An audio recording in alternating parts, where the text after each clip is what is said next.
안녕하세요. 최동욱 변호사입니다. 저희 채널에서는 전국의 지역조합을 상대로 한 다양한 승소 사례 그리고 강제 집행을 통한 실제 회수 사례들을 소개해드리고 있습니다. 오늘 소개해드릴 사건은 안흥동 지역주택조합입니다. 안흥동 지역주택조합은 경기도 이천시 일대에서 지역주택조합 아파트 건립을 추진 중에 있습니다. 그런데 안흥동 지역주택조합은 조합원 모집 과정에서 사진과 같이 지역주택조합 자격이 없는 사람들을 이른바 임의세대 또는 준조합원의 명칭을 부여하면서 가입시키고 그들로부터 수천만 원의 조합원 분담금을 지급받았습니다. 그리고 안흥동 지역주택조합은 이처럼 지역주택조합 자격이 없는 사람들을 준조합원으로 지난 수년간 관리해오고 있습니다. 그러나 이와 같은 준조합원 내지 임의세대는 지역주택조합 조합원 자격 요건에 관한 강행 규정을 잠탈하는 계약이자 계약 체결 당시부터 목적 달성이 원시적으로 불가능한 계약으로서 효력이 전혀 없습니다. 즉 무효입니다. 이건 제 개인적인 생각이 아니라 대법원 판결의 내용입니다. 대법원은 아래 판결과 같이 지역주택조합 조합원 자격에 관한 주택법 그 시행령 규정들은 당사자의 의사에 의하여 그 적용을 배제할 수 있는 규정이라고 할 수 없다고 분명히 판시하고 있습니다.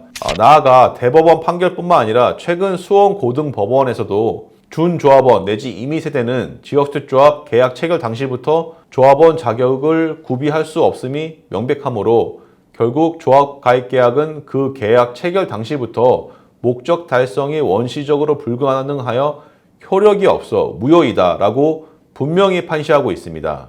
이에 저는 조합원 자격이 없는 준조합원 6명으로부터 사건을 위임받아서 안흥동 지역주택조합을 상대로 민사소송을 제기해서 현재 진행 중에 있습니다. 앞서 설명드린 바와 같이 준조합원 내지 임의세대는 지역주택조합 계약 체결 당시부터 조합원 자격을 구비할 수이 없음이 명백해서 무효에 불과하다는 것이 법원 판결이므로 특별한 사정이 없는 한 위 민사소송에서도 승소할 것으로 예상이 됩니다. 따라서 만약 임의세대 내지 준조합원으로 조합가입 계약을 체결하신 다른 피해자분들이 계시다면 언제든지 저희 사무실로 문의해 주시면 즉각 민사소송을 제기해드리겠습니다.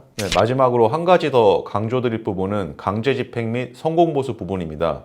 지역주택조합 사건은 판결로 승소하는 것이 중요한 것이 아니고 승소 이후 강제집행을 해서 돈을 실제로 회수하는 것이 대단히 중요합니다. 판결로 승소하는 것과 실제로 돈을 회수하는 것은 전혀 다른 문제이고 승소 판결이 선고됐다고 해서 지역주택조합 측에서 무릎 꿇고 돈을 그대로 갖다 주는 일도 거의 없습니다.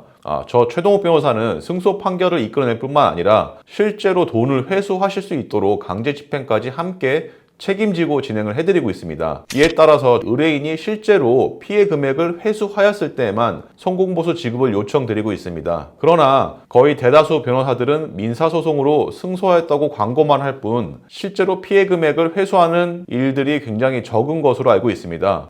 특히 지역주택조합으로 승소만 광고하는 다른 로펌의 경우 성공보수를 지급하지 않으면 의뢰인들을 상대로 민사소송까지 불사해가면서 성공보수를 받아내고 있습니다. 이로써 의뢰인 입장에서는 판결로 승소하였을 뿐 단 한 푼도 회수되지 못한 상황에서 착수금뿐만 아니라 성공보수까지 이중으로 지급해야 하는 일이 실제로 많이 발생하고 있습니다.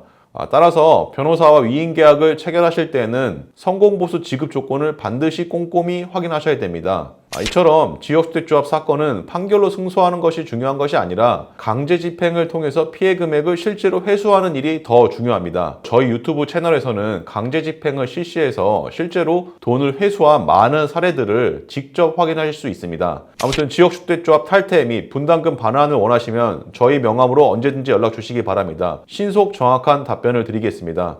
감사합니다. 법무법인 차원의 최동욱 변호사였습니다.